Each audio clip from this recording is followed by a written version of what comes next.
Olá, eu sou o Sacho Dash. Hoje eu venho aqui trazer um conteúdo para vocês que é um vídeo muito legal. Então vamos lá.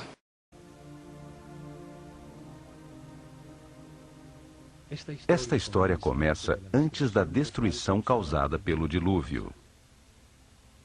Quando ainda existia outra civilização na Terra, sobre o lugar que hoje, convertido em lenda, chamamos de Atlântida.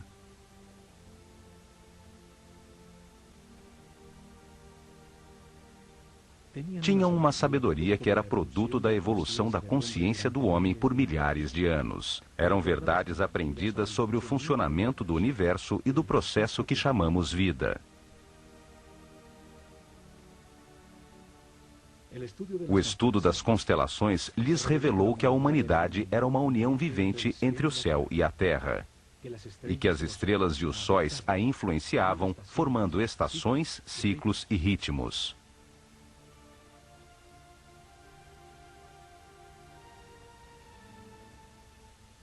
Sábios sacerdotes da Escola de Conhecimento de Narrakal, na Atlântida, descobriram que o planeta estava nos momentos finais de um destes ciclos.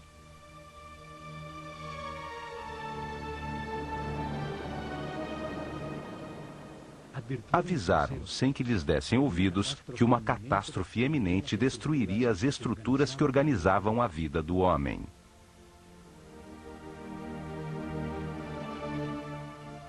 Sem o apoio da maioria da população, construíram alguns barcos fechados por todos os lados e os protegeram com campos eletromagnéticos de forças que podiam penetrar e dissolver a matéria. Comandados pelo sumo sacerdote Chiquitet Arelish Vomalitis, subiram a bordo com suas famílias, alguns instrumentos e animais domésticos e afastaram-se de Atlântida.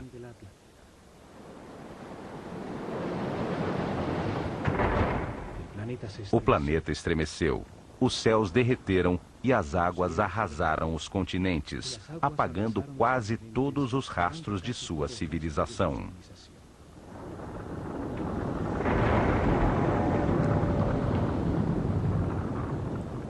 Como evidência próximo ao Egito, foram encontrados uns gigantescos monumentos de pedra chamados megálitos, que por seu tamanho, peso e difícil montagem, revelam uma tecnologia desaparecida, certamente da civilização Atlante. A primeira evidência está em Baalbek, Líbano. Lá se encontram os 3 maiores e mais pesados monumentos de pedra do mundo, chamados monolitos. Cada um pesa 1.200 toneladas, mede 25 metros de comprimento, 8 de largura e 5 de altura. O maior peso que podemos levantar com um guindaste é o ônibus espacial Discovery, que pesa somente 150 toneladas, 1/10 do peso dos monolitos. Não existe hoje tecnologia para levantá-las e muito menos para posicioná-las com tanta precisão. O lugar onde foram talhadas fica a 3 quilômetros, onde se encontra uma pedra do mesmo tamanho que nunca foi utilizada pelos construtores originais. Em virtude do seu tamanho, a misteriosa plataforma tornou-se um lugar sagrado para as culturas que, depois do dilúvio, se assentaram na região. Assírios, persas, gregos e, por último, os romanos construíram seus principais templos sobre a plataforma. A segunda evidência está em Jerusalém. A cidade é sagrada para 3 religiões. Lá existem outros desses megálitos, monumentos gigantescos, pesando cada um mais de 800 toneladas. Por seu enorme e inexplicável tamanho, também se converteram em lugares sagrados em volta dos quais cresceu Jerusalém. Fazem parte da enorme plataforma que sustentava o templo dos judeus e que hoje segura a mesquita de Al-Aqsa e a cúpula da Roca. As pedras fazem parte das fundações do Muro das Lamentações. Hoje chega-se lá por um túnel que revelou as enormes pedras. Os megálitos de Baalbek e de Jerusalém faziam parte de construções desaparecidas com o cataclismo universal e permaneceram em seu lugar por serem tão imponentes. Este cataclismo destruiu a civilização Atlante. Isto aconteceu por volta do ano 10.900 a.C., quando o sistema solar transitava no signo de Leão, e está registrado nos livros sagrados de todas as culturas do mundo.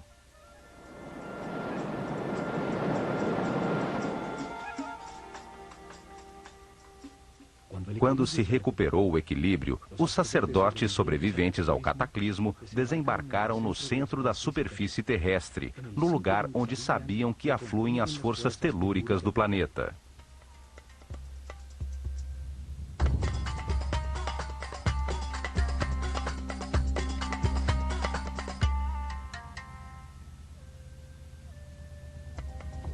Esperavam utilizar essas forças para dar impulso ao pensamento do homem, construindo maciças formas piramidais que ressoavam, concentravam e transformavam a vibração fundamental do planeta em energia. Seres muito avançados espiritualmente, que tinham um conceito de progresso que não estava baseado em aquisições materiais, mas em encontrar a paz e a harmonia interior, transformando o limitado homem animal num super-homem. Estes sacerdotes, num momento que chamaram de Zep-Tep, o tempo novo, viram ressurgir das águas um oásis estreito e longo, uma terra fértil, rodeada pelo deserto protetor, às margens de um longo rio. Chamaram-no Egito. A terra que emerge das águas, o país de um único rio, o Nilo, com as melhores condições para gerar uma nova civilização. Os sacerdotes viram o cataclismo como uma oportunidade de orientar a humanidade a um destino mais alto e estruturar neste novo ciclo uma sociedade dedicada ao aperfeiçoamento espiritual.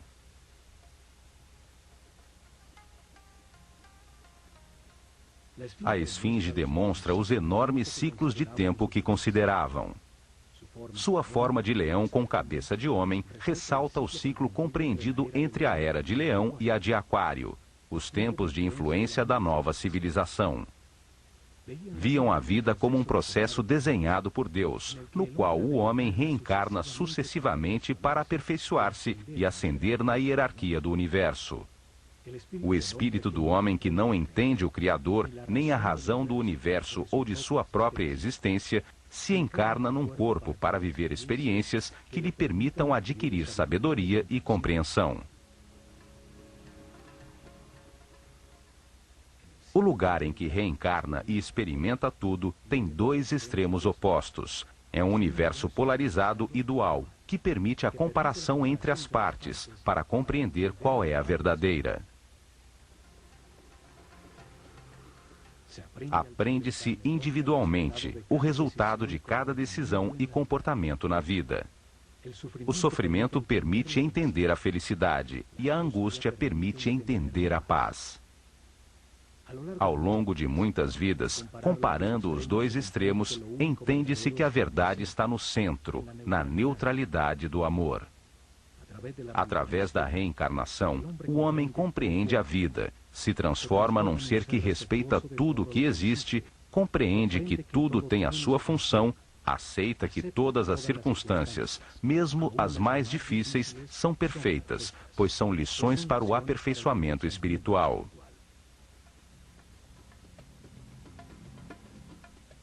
Vida após vida, o homem vai subindo de nível, tem mais informação, permanece em paz e harmonia, maneja mais energia vital, se transforma num ser tolerante e respeitoso que alcança mais poderes.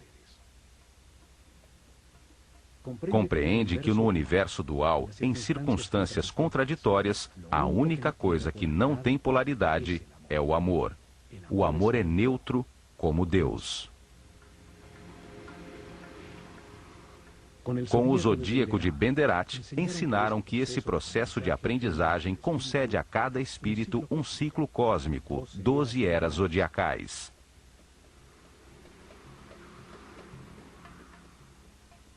Um giro completo do sistema solar, recebendo a radiação de cada uma das 12 constelações.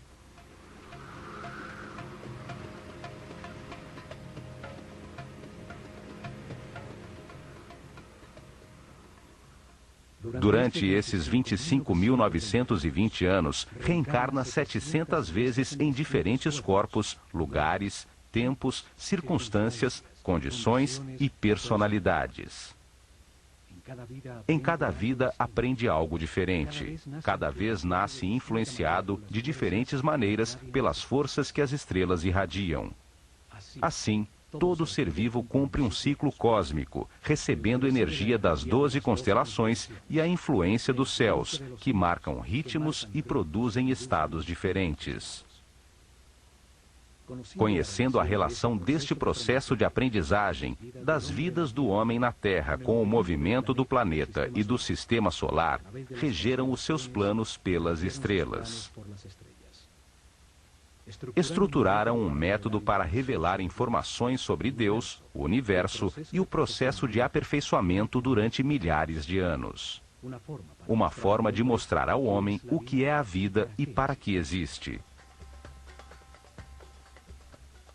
Estabeleceram fases para revelar informações sobre Deus ao seu povo, etapas que mudariam com as eras zodiacais na abóbada celeste. Épocas dedicadas a estudar como Deus criou o universo e depois a consciência do homem. Cada fase da revelação foi dirigida por um centro religioso construído ao longo da coluna vertebral do Egito, o Nilo. Atuaram como os chakras, ou centros de transformação e distribuição de energia e informação ao corpo do país. Desenvolveram em 4 épocas 4 centros religiosos, cada um deles dedicado a explicar e conseguir a compreensão do povo sobre uma fase do Gênesis. Cada um deles dedicado a um momento distinto do único Deus, com nomes e formas simbólicas diferentes.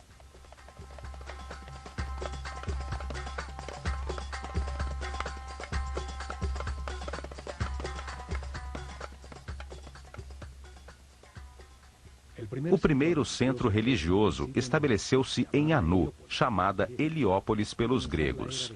Ao começar a Era de Gêmeos, no ano de 6.620 a.C., na época pré-dinástica do Egito. Uma época dedicada à simetria na arte e na arquitetura. Foi dedicada a revelar informações sobre as características, qualidades e significados de um Deus absoluto, o único Deus, a causa original, o todo, que chamaram Atum-Ra, a unidade homogênea, estática, antes de manifestar o universo. O segundo templo estabeleceu-se em Mênfis, ao começar a Era de Touro, ano 4.460 a.C. Foi dedicado a revelar informações de outro momento de Deus, quando manifesta o universo, os planetas e os homens, quando ativa a sua vontade, a sua energia divina e cria a matéria. Essa característica criadora de Deus chamaram de Tá. Durante essa época, sente-se a influência de Mentu, o touro que representa a Era de Touro, em todo o Egito, até no nome dos faraós. O terceiro centro religioso foi criado em Hermópolis, dedicado a Tote. Assim chamaram o único Deus, quando multiplica a criação sobre a terra com a diversidade da natureza, das plantas e dos animais. O quarto centro religioso estabeleceu-se em Tebas, com a chegada da Era de Áries, o Ram, no ano de 2300 a.C. Foi dedicado a revelar informações sobre as características, qualidades e significados de Deus, quando cria a sua imagem e semelhança a consciência do homem. Chamaram-no Amon-Ra. Nessa época, acontece o momento culminante da civilização. Constroem-se centenas de templos onde a imagem de carneiros predomina, e os faraós incorporam Amon e Ram aos seus nomes.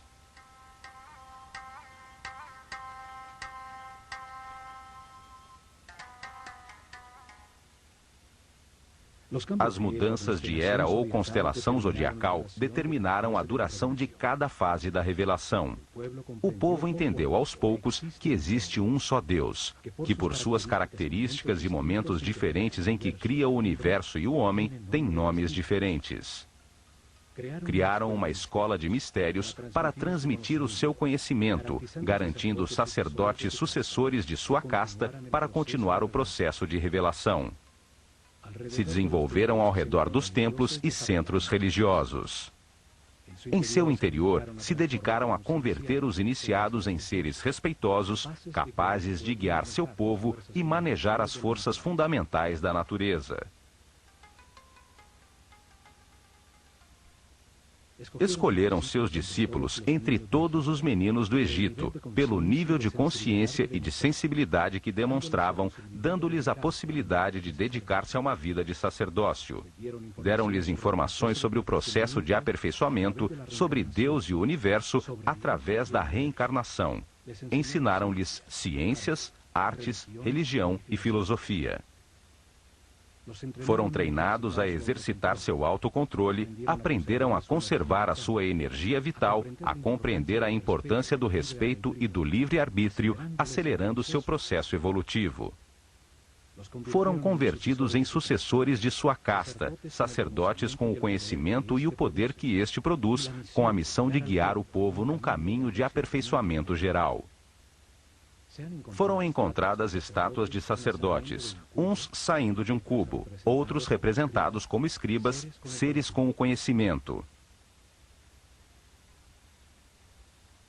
Alguns poucos tiveram adicionado aos seus nomes a palavra Hotep, que significa sábio, como Imhotep ou Amenhotep, filho de Rapu, como reconhecimento de sua sabedoria.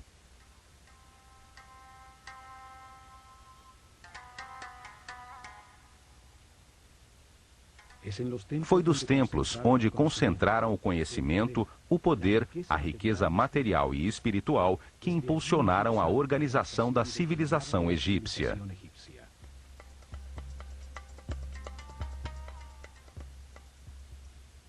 Utilizaram o olho de Horus como símbolo desta organização fechada de sacerdotes que dirigiu o destino do Egito por milhares de anos, nas sombras, atrás do faraó.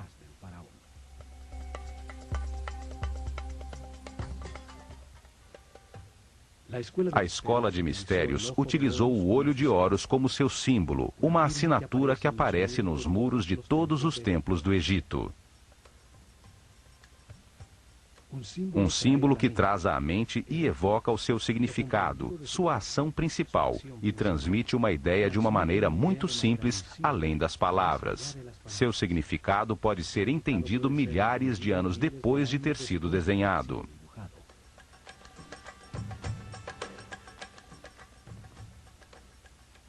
Os olhos são o sentido do sol, a origem da vida. Atuam percebendo a sua luz e as vibrações da cor. Transmitem à mente a intensidade e a força do fogo. Os olhos são os terminais nervosos que percebem a vontade divina, a intensidade da luz, a força de Deus, que os egípcios chamavam de Fi. A força que condensa o espírito na matéria, dando lugar ao universo, o lugar de experimentação da consciência. São os únicos nervos na superfície do corpo e que podemos observar em seu funcionamento vital. Florescem dentro de esferas cheias de um líquido branco cristalino.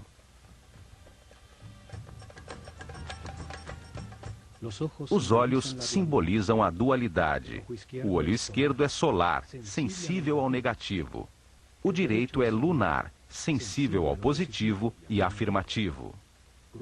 Cruzam a sua informação para produzir a imagem mental correta do espaço. Simbolizam a experimentação da consciência num universo de contrastes, para encontrar a verdade por comparação entre as partes opostas. Reagem à luz ativa do Sol, produzindo na mente a verdadeira luz, a energia vital luminosa. Uma luz invisível que torna possível a inteligência e a compreensão da realidade. Os pássaros evocam a ação de voar, a liberdade sem limitações materiais. O falcão é o pássaro que vê melhor. Horus, o falcão, representa o espírito quando completa a sua aprendizagem na vida mortal e limitada. Quando entende as verdades do universo, porque as verificou em muitas vidas e se eleva sobre as limitações materiais, sobre o tempo e o espaço. O olho de Horus é a consciência imortal que tudo sabe, tudo vê. Pode voar muito alto sobre tudo o que existe ou fixar a atenção em qualquer detalhe. Evidentemente, os sábios sacerdotes se viam como observadores e guias de um movimento de aperfeiçoamento em direção à luz. Por isso, o seu símbolo era o olho de Horus, o olho que tudo vê.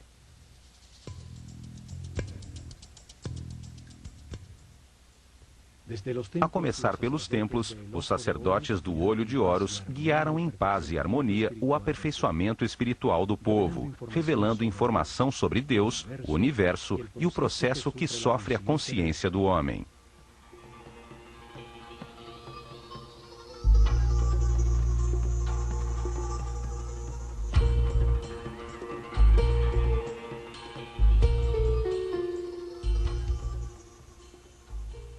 Protegido por muros altíssimos, cada templo era um enorme complexo, onde moravam milhares de pessoas, homens e mulheres igualmente, porque não havia distinção de sexo.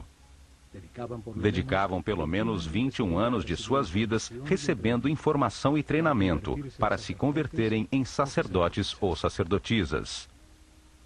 O processo de aprendizagem era realizado em vários templos, onde permaneciam por longos períodos enquanto recebiam as informações necessárias. Havia treinamento correspondente a esse e provas de autocontrole para alcançar outro nível em outros templos sobre o Nilo.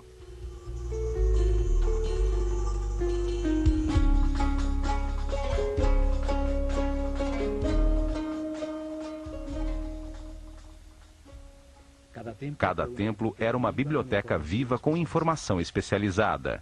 Cada um continha uma lição diferente sobre o universo ou a razão da existência. Cada templo continha em seu interior um tema sagrado distinto, com informações que dão sentido a tudo que existe.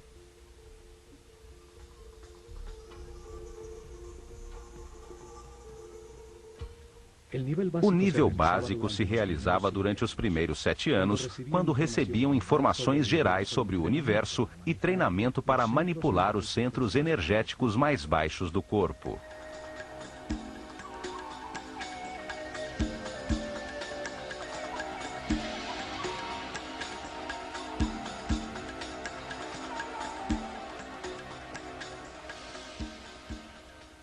Havia templos como o de Kom Ombo dedicados a entender a necessidade do universo dual e polarizado, para permitir à mente comparar entre extremos opostos e assim compreender a verdade. Em seu interior, aprenderam a controlar o medo da perda, a entender que se possui em cada vida o necessário para adquirir as experiências de aprendizagem. Tinham instalações que despertavam o medo da morte para aprender a controlá-lo e entender que a morte é apenas um passo para outra experiência. Em túneis com água e crocodilos, grandes alturas, lugares fechados com serpentes, os iniciados provavam a sua determinação. Lá receberam a informação para superar o medo ao abandono, os instintos de agressão e defesa, a entender a existência de programas mentais inconscientes que geram reações automáticas para poder controlá-las. No templo de Luxor, em Tebas, transmitiram os conhecimentos que tinham sobre o funcionamento do corpo e o treinamento para que a consciência se identificasse com ele.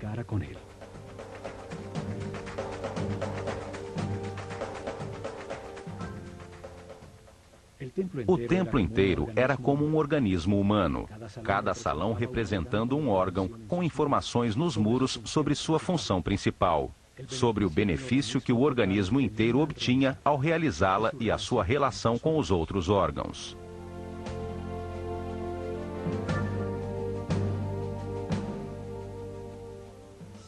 Em seu interior, realizavam exercícios de concentração e de movimento, levando a sua mente a cada órgão, até que o corpo inteiro estivesse consciente e os manipulasse à vontade, como um excelente instrumento. Vários templos, com sacerdotisas de Néftis e Ísis, se dedicavam a transmitir informações e treinamento sobre as percepções físicas, as emoções e desejos carnais, sobre a diferença das emoções superiores, a intuição e a inspiração. Aprenderam a transmutar as paixões e as sensações do corpo, com o poder do espírito, a elevar a consciência e sua depuração vital, a solicitar a canalização de energia e inspiração de espíritos em planos mais evoluídos para despertar a criatividade.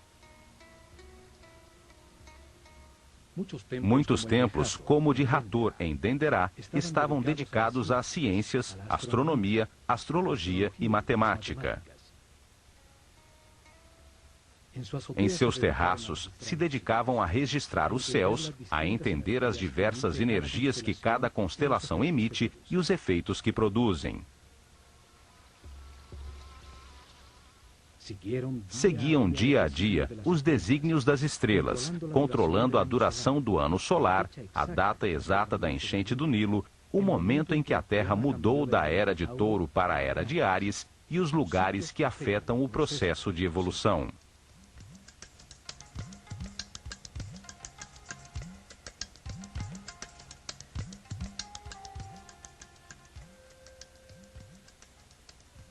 Depois de receberem informações dirigidas à razão e treinamento para controlar sensações, emoções e pensamentos, dedicavam outros 7 anos ao lado direito do cérebro, à inteligência do coração, a encontrar a diferença entre pensar e meditar.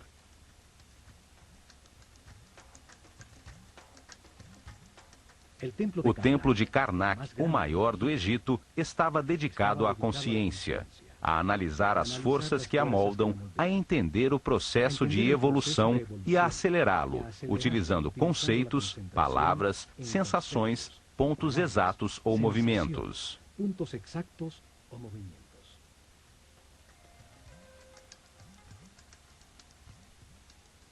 Aprenderam a concentrar-se em si mesmos, a diferenciar entre o eu superior e o ego, a identificar-se com um ser ou objeto externo, até sentir e transformar-se no que se pensa.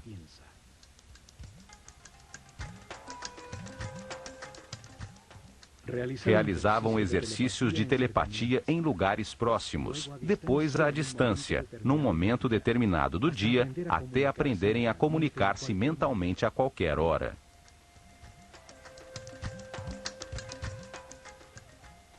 Recebiam informações sobre o tempo e treinamento para vivê-lo como um eterno presente.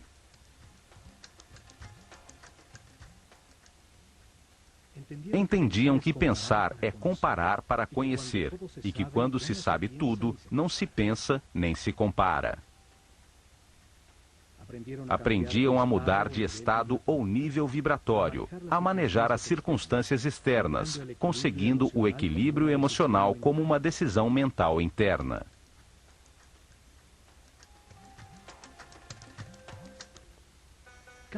Cada templo continha 3 níveis de informação.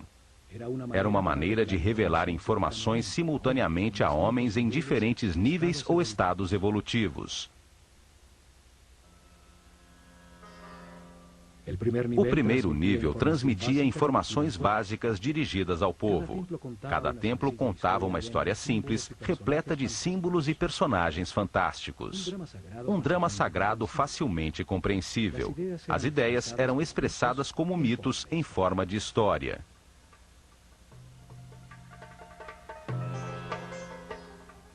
O mito, a história fantástica, foi utilizado como método para revelar ao homem um mundo que ele só entende imperfeitamente. Os mitos ganham vida quando se acredita neles. Inventavam personagens com características simbólicas, com formas que trazem à mente sua função e atividade principal, que participavam de histórias simples e parábolas que contam verdades sobre a natureza humana sem a aridez e a abstração da filosofia ou da metafísica. O povo recebeu a informação sobre cada tema sagrado ao conhecer a história central de cada templo, ao conhecer as fraquezas e forças de cada personagem, as circunstâncias que atravessam e a maneira como os resolvem.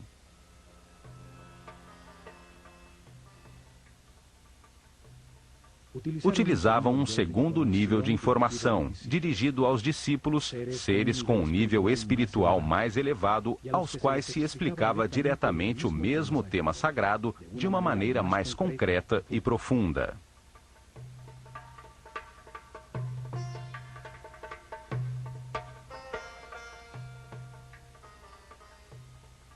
Para isso, utilizavam as cenas descritivas do mito, talhadas nos muros do templo. Explicavam cada personagem, o que simboliza no universo, a parte do processo de aperfeiçoamento que representava, o porquê da sua forma, comportamento e sua função principal.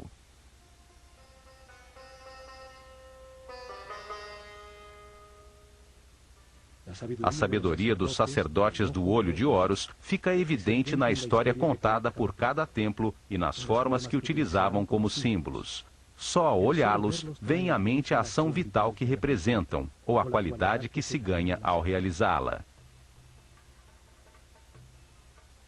Ao representar homens com cabeça de animal como símbolo, os transformam em ideias que evocam a característica vital do animal. Trazem à mente a função do animal no universo.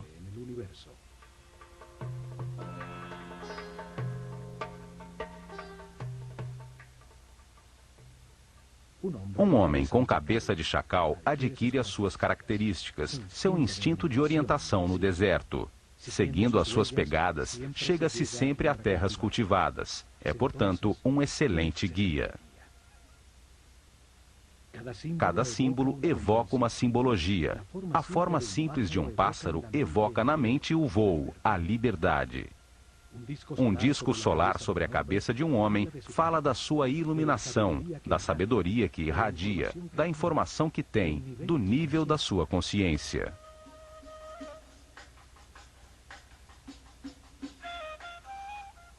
Estudaram detidamente os animais e insetos. Assim, reuniam um profundo conhecimento sobre a sua vida, sua atividade principal, suas necessidades vitais, os hábitos que desenvolviam para supri-las, sua dieta alimentar, a duração de sua gestação, seus hábitos sexuais e o sentido principal da sua existência.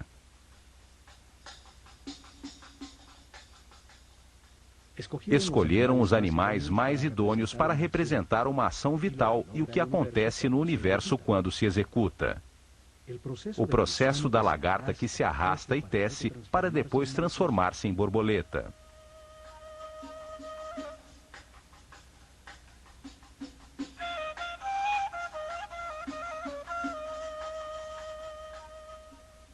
De todos os pássaros, o falcão é o que vê melhor. Tem um cérebro óptico com a vista mais perfeita e desenvolvida. Por isso, é escolhido como símbolo para representar essa função vital, o sentido da visão. Uma figura humana com cabeça de falcão é um ser que tudo vê, que domina o panorama, vendo perfeitamente cada um dos detalhes em que foca a sua atenção.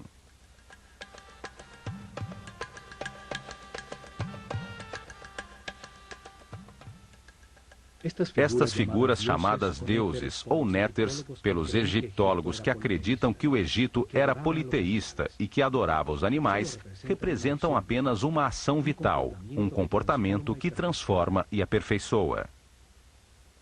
Cada ação importante da vida tem um símbolo que a representa, comunica a transformação que acontece na essência do indivíduo que a executa, o que obtém dela. Um par de braços indica a adoração, um par de pernas a ação de andar, uma boca a ação de falar.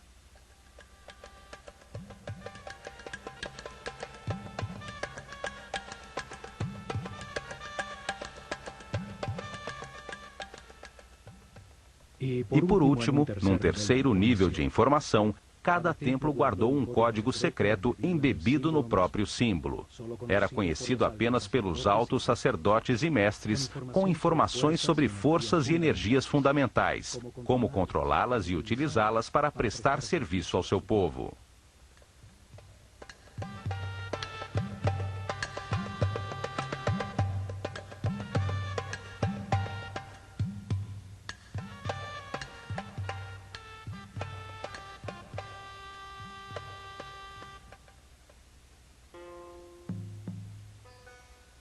Em templos como o de Horus, em Edfu, o sumo sacerdote levou seus discípulos mais evoluídos a deslocar sua consciência no tempo, abrindo o inconsciente para reviver e compreender as vidas passadas em seu processo de reencarnação. O sumo sacerdote foi sempre um ser muito adiantado no caminho espiritual. Ele não se identificava com o corpo, conhecia perfeitamente o seu funcionamento e que energias utilizar para equilibrá-lo.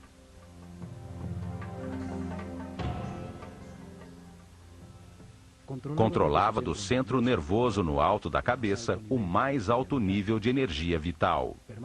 Permanecia num eterno presente, irradiando amor, guiando e servindo com seu divino poder.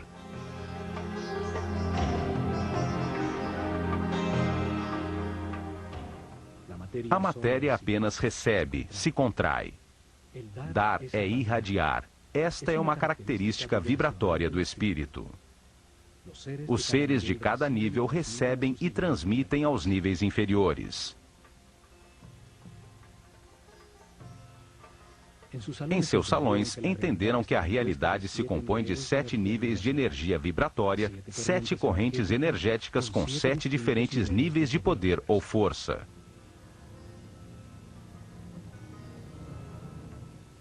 O corpo tem 7 chakras ou centros de transformação da energia fundamental do universo.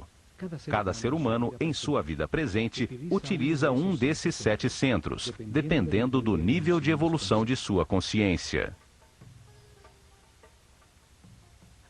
Quanto maior compreensão do universo, mais respeito, mais alto o chakra ou centro nervoso utilizado para transformar a energia, maior quantidade de energia processa diariamente e mais poderes transcendentais tem.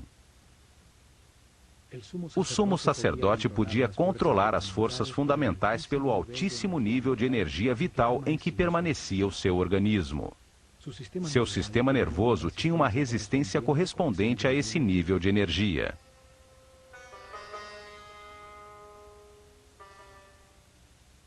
Assim, em todos os templos do Egito, os iniciados receberam informação e treinamento, aumentaram paulatinamente seu nível de energia vital e, de maneira correspondente, o nível de resistência dos nervos de seu corpo.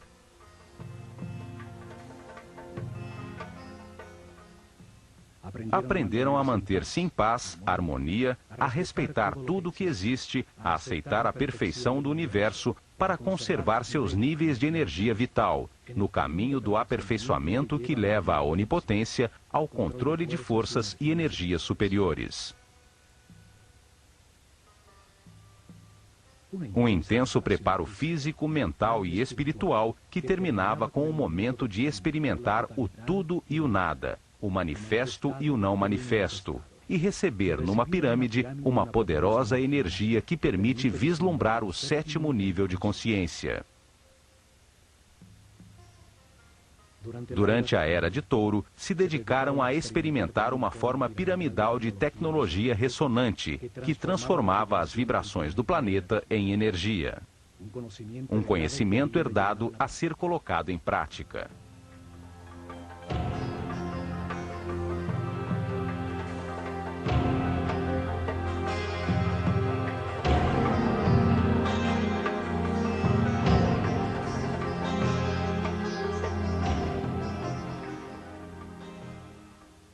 Colocaram maciças formas piramidais de milhões de toneladas em pontos nevrálgicos sobre a malha eletromagnética do planeta.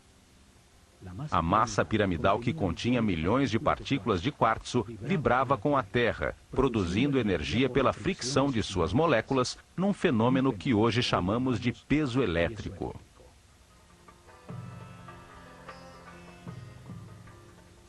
Construíram muitas pirâmides, até chegar ao modelo perfeito da pirâmide de Quéops. Seus corredores, galerias e câmaras transformaram essa energia em som, fazendo vibrar em níveis cada vez mais altos o que fora preparado física, mental e espiritualmente.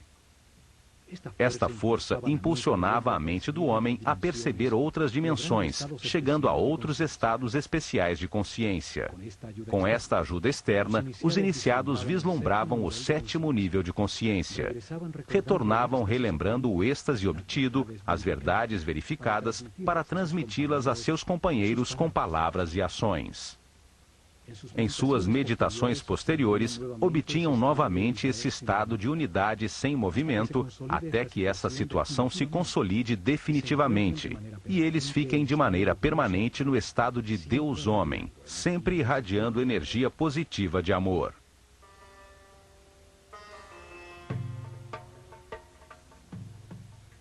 O conhecimento sobre as formas puras do universo, os blocos básicos com os que se organiza a energia e a matéria, foram fundamentais para o desenvolvimento da civilização egípcia.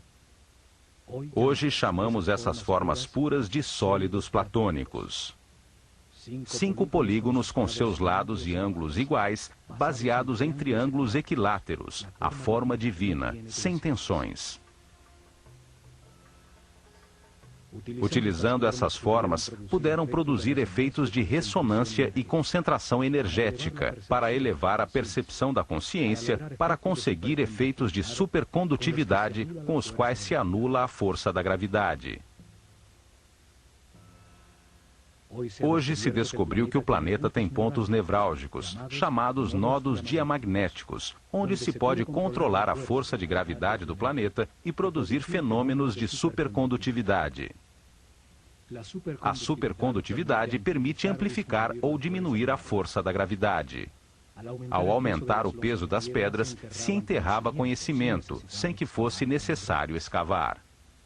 Ao diminuí-lo, tornaram as pedras leves para empurrá-las e movê-las facilmente, desde pedreiras longínquas. Na ilha de Sehel foram encontrados hieroglifos com fórmulas e ingredientes para produzir uma espécie de concreto que parece rocha. Cientistas franceses os decifraram parcialmente. Suas experiências confirmam que se trata de polímeros, que ao solidificar-se produzem uma espécie de pedra. Isso explica a facilidade para fazer juntas tão exatas entre as pedras dos seus tempos, conseguindo usar os blocos já fundidos como forma para os novos.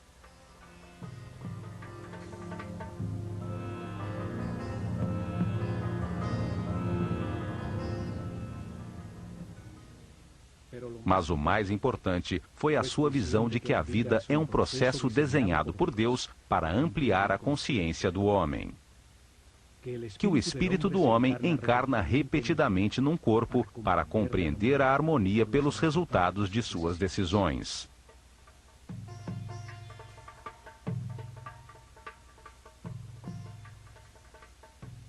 Ao viver muitas vidas com experiências opostas, de angústia e de paz, de depressão e de felicidade, de riqueza e de pobreza, de saúde e de doença, compreende a razão da sua existência e acaba com as limitações materiais, transformando-se num super-homem imortal.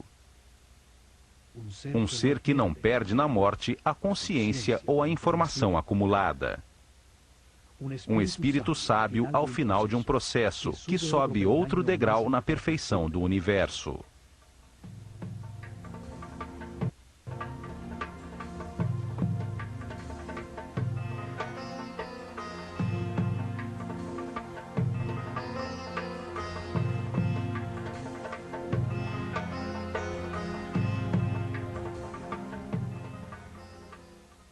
O homem reencarna muitas vezes. No princípio, a sua animalidade é dominante. A intolerância e a agressão determinam uma vida de sofrimento.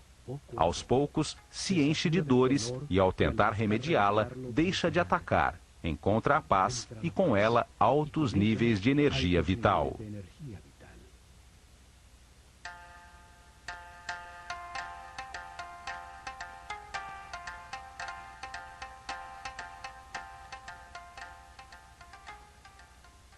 Com a informação do processo de aperfeiçoamento e das leis que o regulam, os egípcios melhoraram de vida, aceitaram os momentos difíceis como parte do seu caminho de aprendizado, permanecendo assim em paz e harmonia.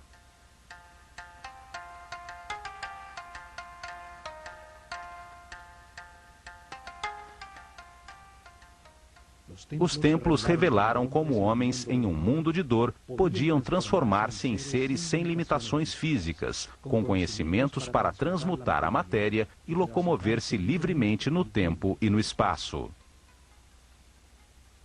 Entre as contradições de cada vida se aprende algo e se renasce um pouco mais sábio. Na polaridade entre a luz e a escuridão, entre o medo e o amor, se aprende a encontrar a paz e a harmonia, a manter a energia vital.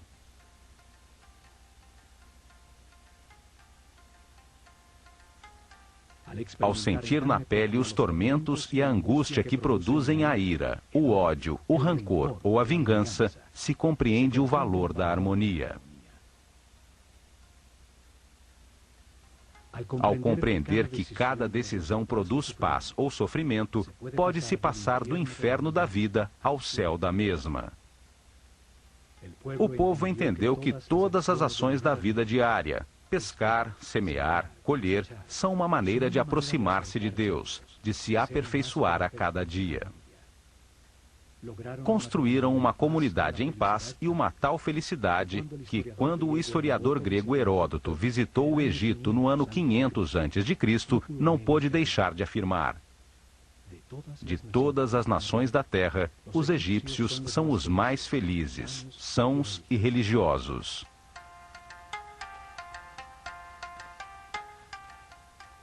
Apesar disso, não tinham uma palavra em sua língua que significasse religião. Não viam diferença entre o sacro e o mundano. Viam-se como os encarregados de compreender que Deus, o universo e o homem formam uma unidade manifesta pelo amor.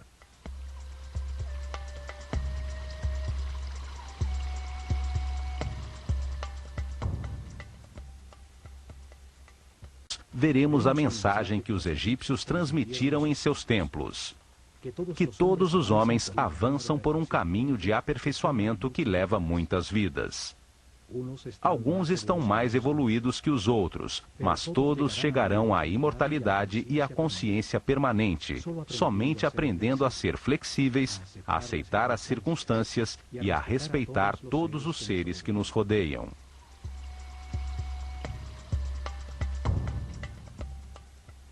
O caminho pode ser de sofrimento ou de paz e harmonia. Depende da valorização do que se tem e de agradecer a oportunidade de estarmos vivos para tomar consciência de que fomos criados por amor.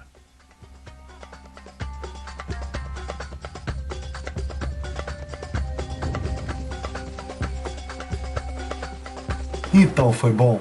Para testar o seu comprometimento, eu peço a sua ajuda agora. Eu quero lhe pedir que você deixe na área abaixo o seu comentário e as suas perguntas. Combinado? Então até o próximo vídeo.